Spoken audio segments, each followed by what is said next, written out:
Today I'm going to show you the family tree of the Mahabharata, which is the world's longest epic poem, and together with the Ramayana, one of India's most famous ancient stories. You may have heard of a collection of Hindu scriptures known as the Bhagavad Gita. Well, the Bhagavad Gita is just one small part of the Mahabharata. Taken as a whole, the Mahabharata is about 10 times the length of the Iliad and Odyssey combined. Like the Iliad, the Mahabharata is a story about a war. In this case, the Kurukshetra War, which, like the Trojan War, may have been a real historical event. However, in both cases, the stories were greatly embellished over the centuries and eventually made into epic poems, which are best classified as legend. As I explained in my series on the Bible, a legend is a sort of mix between history and mythology. In a legend, some elements are based on the lives of real people and real places, but other elements are purely fictional. So this leaves room for some debate. Just like there are Jews and Christians with differing views on how much of the Bible is historical, there are also Hindus with differing views on how much of the Mahabharata is historical. But I'm not going to delve into these issues. I'm simply going to present the family tree as it is portrayed in the story.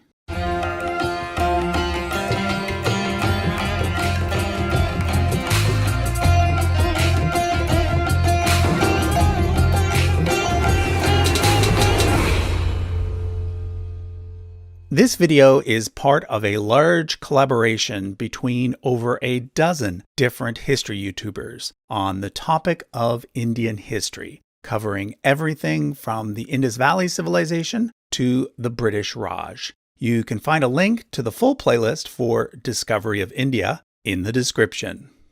So, interestingly, the setting for the Mahabharata is around the same time as the setting for both the Iliad and the biblical story of King David. All three of these legends began to be written down in the early classical period, but are set several hundred years earlier during the transition between the Bronze Age and the Iron Age. During that transition period, stories were transmitted orally only, so it makes sense that in all three cases, we wound up with history written in the form of legend, as opposed to history written in a more straightforward way, which was a style that developed much later. In the case of the Mahabharata, the setting is the kingdom of Kuru, which was one of the many independent kingdoms that existed in North India during the Vedic period. The Vedic period being the time span between the highly urbanized Indus Valley civilization and the rise of major classical empires like the Mauryan Empire. The story starts with a king of the Kuru kingdom named Shantanu. He was a descendant of the Lunar dynasty, one of the two main dynasties of rulers that were said to have reigned during the Vedic period, the other being, you guessed it, the Solar dynasty. Rama, the main character from the other big Hindu epic, the Ramayana, as well as the Buddha, are said to have come from the Solar dynasty, whereas the main characters in the Mahabharata come from the Lunar dynasty. Anyway, one day Shantanu met a beautiful woman on the banks of the Ganges River. He didn't know it at the time, but she was actually the goddess Ganga. They married and had a child named Devavrata, who was later known as Bhishma. However, many years later, King Shantanu fell in love with another woman named Satyavati. The king wanted to marry Satyavati, but her father would not allow it unless Shantanu agreed that he would pass his throne to a son from this new marriage instead of his son from his first marriage. Shantanu felt he could not agree to this, and therefore became very sad. However, Bhishma came to learn of the situation and offered to give up his right to the throne, in order to please his father. And he even took a vow of celibacy to show his seriousness. So Shantanu married Satyavati and had 2 sons. The eldest, Chitrangada, became the next king. However, he died young without any children. So his younger brother, Vichitravirya, became the 3rd king on this tree. But as fate would have it, he died childless as well. The queen mother, Satyavati, who was still alive at the time, came up with a plan. There was an ancient Hindu custom called niyoga, in which a highly revered man could serve as a surrogate father in cases where another man was unable to have children. Satyavati had a son from a previous marriage named Vyasa, who fit this description. Vyasa agreed to sleep with the king's 2 widows, named Ambika and Ambalika, in order to provide his half-brother Vichitravirya with heirs. 2 sons were therefore produced. The eldest, Dhritarashtra, who was born blind, and Pandu. Now, before I move on, I should point out another important fact about Vyasa. According to tradition, Vyasa is the one who composed the entire Mahabharata story and dictated it to the god Ganesh, who wrote it down. So Vyasa is both the author of the story as well as a character within it. As you can see on the chart, the royal family splits into 2 branches at this point. The sons of Dhritarashtra are called the Kauravas, and the sons of Pandu are called the Pandavas. And it is these 2 sets of first cousins, the Kauravas and the Pandavas, who are the 2 sides in the Kurukshetra war. Here's how the conflict began. Dhritarashtra and Pandu actually had a half-brother named Vidura, who became sort of the prime minister of the kingdom. Vidura suggested that Pandu ought to become king, being that Dhritarashtra was blind, and Dhritarashtra conceded. So Pandu became the next king. But then a strange event occurred. There was a rishi, or wise man, who had turned himself and his wife into 2 deer so that they could have sex in that form. King Pandu, not knowing that the deer weren't actually deer, shot them with his bow and arrow. Before dying, the wise man put a curse on Pandu so that if Pandu were to ever have sex, he would immediately die. Because of this, Pandu gave up his throne and went to live in exile with his 2 wives, Kunti and Madri. Thus, Dhritarashtra became king in the end anyway. But while in exile, Kunti prayed to the gods for help. With their help, she was able to bear 3 children, and Madri a set of twins, both without activating Pandu's curse. Thus were born the 5 Pandavas. The eldest, Yudhishthira, was the son of Yama, the god of Dharma and of justice. Bhima, the strongest, was the son of Vayu, the god of wind. Arjuna, the most skilled, was the son of Indra, lord of heaven and the god of thunder, lightning, and rain. He's the closest thing in Hinduism to the Greek god Zeus. Finally, we have the twins, Nakula and Sahadeva. They were the sons of Madri with the Ashvins, who were the twin gods of medicine. Meanwhile, the blind king Dhritarashtra, together with his wife Gandhari, who always wore a blindfold in order to experience life like her husband, had 100 sons who became known as the Kauravas, the eldest being Duryodhana. Eventually, the Pandavas returned from exile, and a rivalry started up between the two sets of cousins over who should be the heir to the throne. Duryodhana, the eldest of Dhritarashtra, or Yudhishthira, eldest son of Pandu. Now, in most portrayals of the Mahabharata, the Pandavas are thought of as being the good guys, and the Kauravas as the bad guys.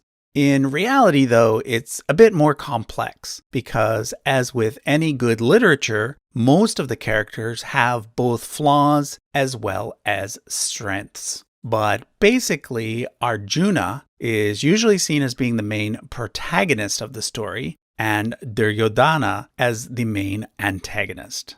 Anyhow, the tension builds, and eventually things culminate in a full-out war, fought near a city named Kurukshetra, hence the name of the war being the Kurukshetra War. At this point, let me introduce another main character, Krishna.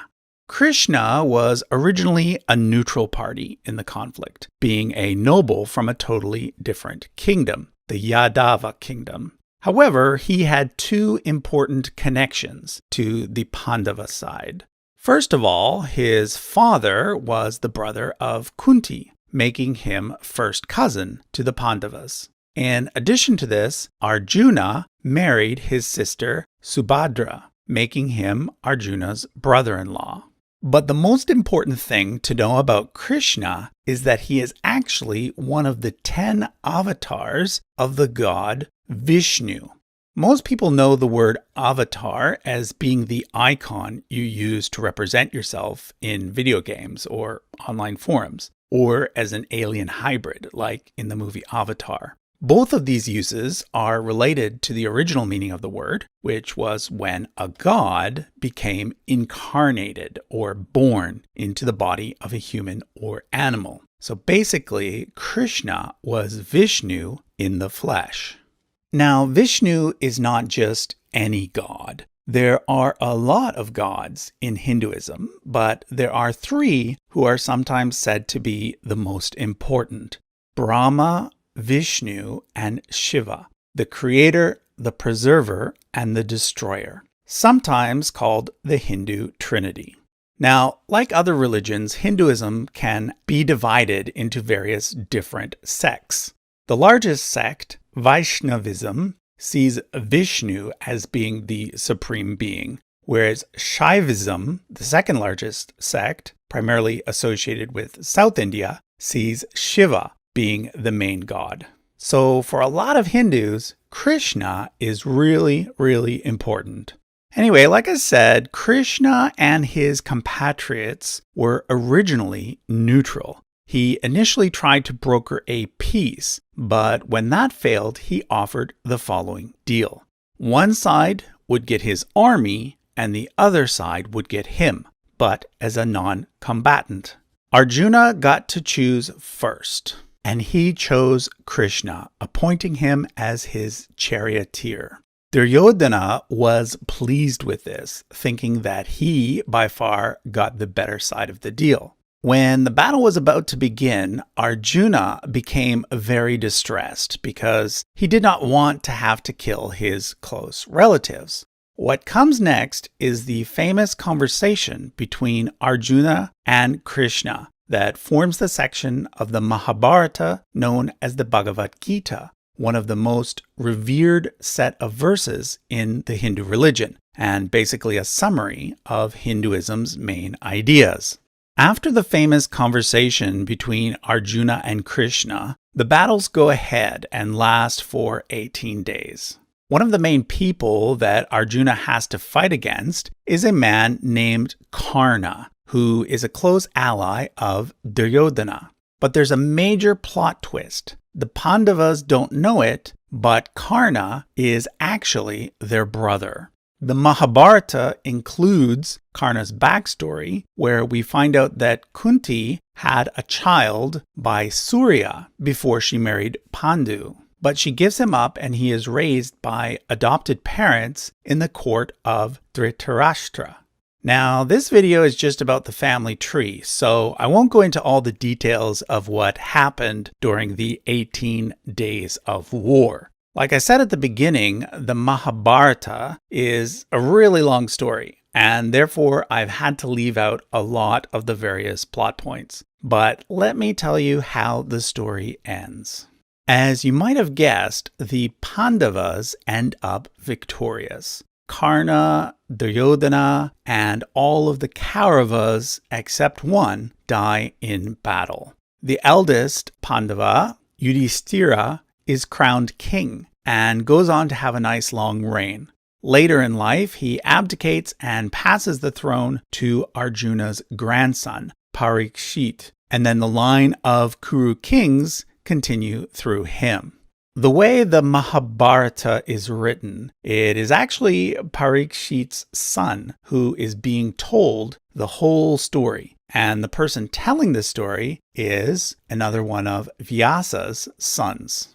If you'd like a copy of this chart to use as a wallpaper, I'll leave a link to it in the description. And be sure to check out the other videos in the Discovery of India playlist. Right before this one is a video by the archaeology channel Digging with Raven on the Indus Valley Civilization. And directly after this one is a video by History and Headlines about Alexander the Great's invasion of India.